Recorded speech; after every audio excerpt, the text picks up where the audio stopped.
Assalamualaikum warahmatullahi wabarakatuh. Kami dari kelompok 7 yang beranggotakan dari Ilmi Suci Yugiana, kemudian Inayatus Solihah, Kiki Nurpaini, dan Christian Winnie Maulani.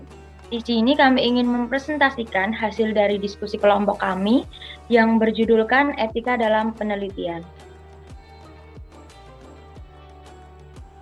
Untuk yang pertama, dasar universal etik penelitian kesehatan. Etik mempunyai beberapa pengertian, salah satunya etik adalah moralitas yang berlaku untuk suatu kelompok masyarakat atau komunitas tertentu. Kata etik selalu dipadankan dengan predikat yang mencerminkan komunitasnya. Misalnya, etik kedokteran merujuk pada moralitas dokter. Jadi, etik penelitian kesehatan adalah norma moralitas komunitas peneliti di bidang kesehatan. Kemudian untuk yang selanjutnya, konsep dasar penelitian kesehatan. Konsep dasar penelitian kesehatan memiliki 4 prinsip-prinsip dasar. Yang pertama, pentingnya pembanding dalam penelitian. Yang kedua, pengaruhnya terhadap hasil penelitian. Yang ketiga, untuk data teramati maupun data tak teramati. Dan yang keempat adalah cara pengumpulan data. Kemudian untuk yang selanjutnya, data dan rancangan studi. Untuk data dan rancangan studi, data dalam penelitian kesehatan didefinisikan sebagai setiap fakta yang dapat dibuktikan keberadaannya dan diamati secara objektif. Dalam garis besarnya, data dibedakan menjadi data terstruktur dan data tak struktur.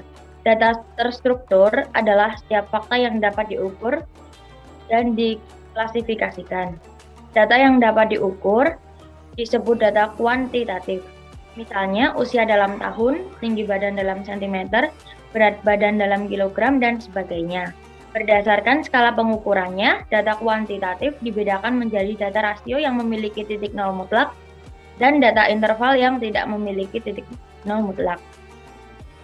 Data yang hanya dapat diklasifikasikan dinamakan data kualitatif, tingkat kesadaran, golongan darah, dan sebagainya. 2. Skala pengukuran. Data kualitatif ialah data ordinal yang kategorinya dapat diurutkan serta data nominal yang kategorinya tidak memiliki urutan. Kemudian, data tak struktur adalah data yang tidak dapat diukur dan tidak dapat diklasifikasikan. Contoh data tak struktur antara lain yaitu deskripsi perjalanan penyakit dalam bentuk catatan teks bebas pada rekam medis.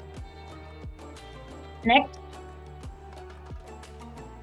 Untuk etika penelitian kesehatan masyarakat. Pengertian etika penelitian kesehatan masyarakat sendiri yaitu sesuatu yang relatif baru, bioetika baru diperkenalkan pada tahun 1962 oleh Van Rensselaer Potter pada 2002, terjadi perubahan mendasar dengan diterbitkannya SK Menteri Kesehatan RI nomor 1334 Menteri Kesehatan SK 2002 tentang Komisi Nasional Etik Penelitian Kesehatan atau KNEPK. Kemudian untuk prinsip etika penelitian kesehatan masyarakat, yang pertama yaitu prinsip menghormati harkat martabat manusia. Untuk yang kedua, prinsip berbuat baik dan tidak merugikan. Untuk yang ketiga, diikut sertakannya subjek manusia dalam penelitian kesehatan. Dan yang terakhir adalah mempersyaratkan bahwa resiko penelitian harus wajar. Untuk materi selanjutnya yaitu etika penelitian biomedis. Pengertian etika penelitian biomedis. Etika biomedis menurut Bertens merupakan cabang dari etika terapan dari studi filsafat. Menurutnya, perkembangan yang sangat pesat di bidang ilmu dan teknologi kemudian menimbulkan berbagai persoalan etis, khususnya dalam bidang-bidang ilmu biomedis. Dasar etika penelitian biomedis. Semua penelitian yang melibatkan manusia sebagai subjek penelitian harus memiliki 3 prinsip etik, yaitu yang pertama, penghormatan terhadap manusia, yang kedua, penghormatan terhadap kebaikan, dan yang ketiga, penghormatan terhadap keadilan. Selanjutnya, prinsip etika penelitian biomedis. Untuk yang pertama, yaitu prinsip tidak merugikan, kedua, prinsip berbuat baik, yang ketiga, prinsip menghormati otonomi, dan yang terakhir, prinsip keadilan. Untuk selanjutnya yaitu kajian tentang ethical clearance penelitian. Adapun pengertian kajian tentang ethical clearance penelitian, ethical clearance atau kelayakan etik merupakan keterangan tertulis yang diberikan oleh Komisi Etik Penelitian untuk riset yang melibatkan makhluk hidup yang menyatakan bahwa suatu proposal harus melalui riset layak yang dilaksanakan setelah memenuhi persyaratan tertentu. Kemudian ada pengajuan ethical clearance. Usulan ethical clearance diserahkan kepada Sekretariat Komisi Etik Penelitian Kesehatan. Kelengkapan berkas itu sendiri terdiri dari 1. Surat usulan dari institusi, yang kedua yaitu protokol penelitian, yang ketiga yaitu daftar tim peneliti, yang keempat yaitu CV tentang peneliti utama, yang kelima surat persetujuan pelaksanakan penelitian dari Scientific Board atau PPI, yang keenam yaitu informed consent atau formulir persetujuan keikutsertaan dalam penelitian, yang ketujuh yaitu ethical clearance dari institusi lain bila ada, dan yang terakhir adalah kuesioner atau pedoman wawancara bila ada.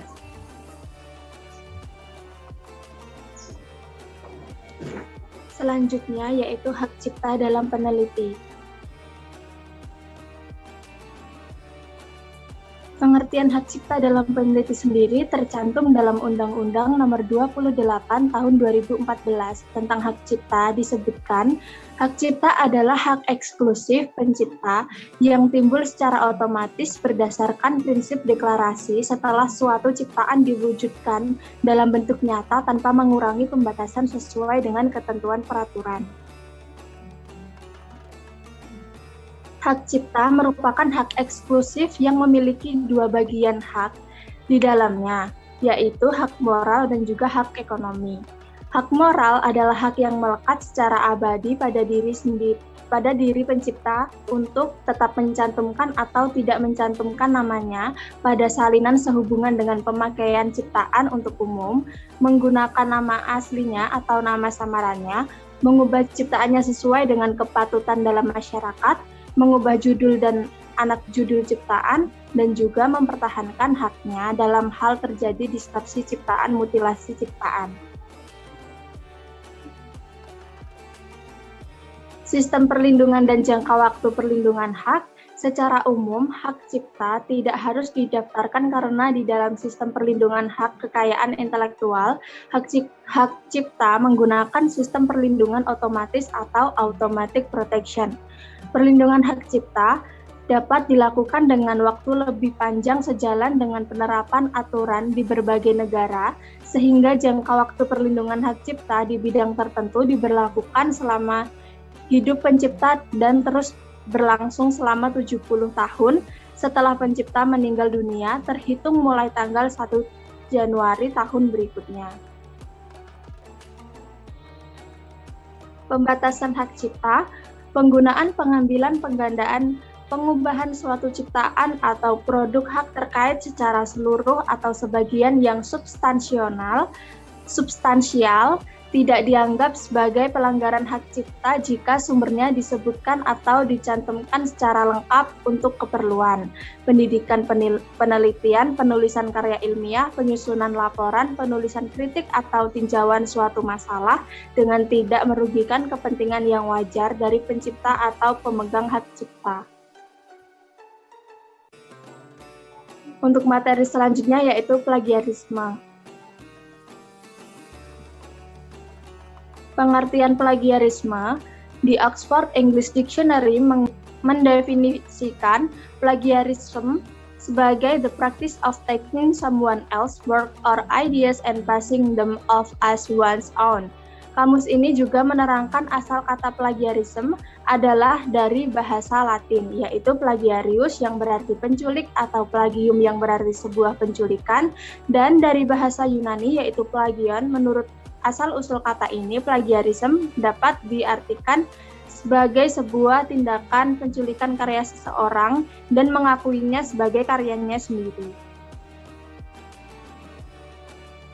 Jenis-jenis plagiarisme. Ke-10 jenis plagiarisme menurut Identicat yang disajikan dalam bentuk infografis meliputi secondary source, yaitu plagiasi dimungkinkan terjadinya ketika peneliti memanfaatkan sumber-sumber sekunder atau seperti literatur review. Peneliti hanya mengutip sumber-sumber primer yang disebut dalam sumber sekunder yang dibacanya dan tidak memberikan informasi sumber sekunder yang dibacanya.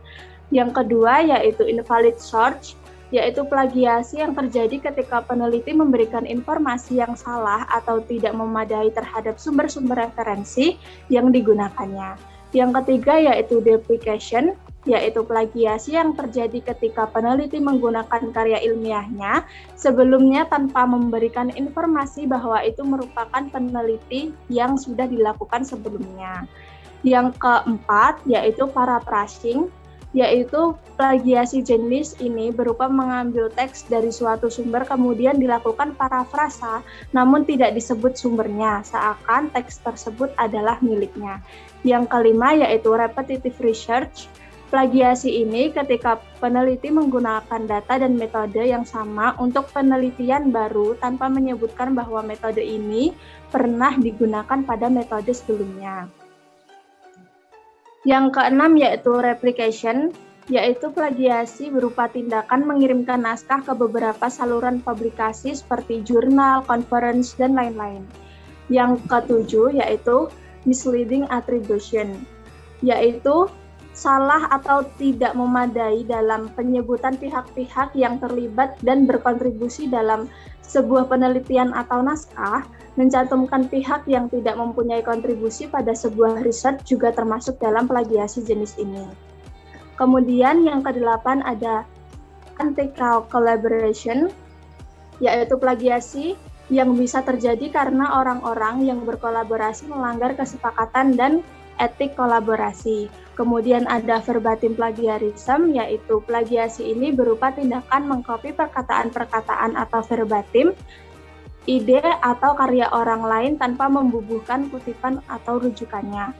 Dan yang terakhir ada complete plagiarism, yaitu plagiasi secara total, penelitian lain tentang plagiarisme dalam artikel-artikel jurnal ilmiah dengan melibatkan jurnal-jurnal lainnya.